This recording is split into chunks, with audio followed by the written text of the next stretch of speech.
পর্তুগালের একটি ছোট গবেষণায় যাদের ঘাড় ব্যথা রয়েছে তাদেরকে চিত হয়ে ঘুমানোর পরামর্শ দেওয়া হয়েছিল।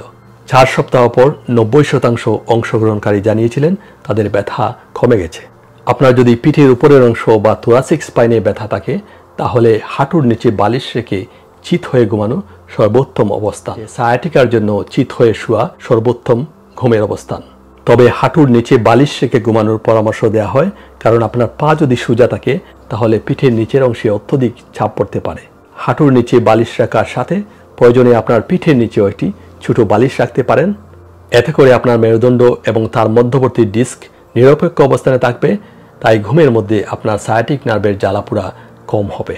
সায়াটিকা সাধারণত হার্নিয়েটেড ডিস্কের কারণে হয়ে থাকে, যার ফলে আপনার কোমর ব্যথা আপনার নিতম্ব হয়ে পায়ের নিচের দিকে ছড়িয়ে পড়তে পারে।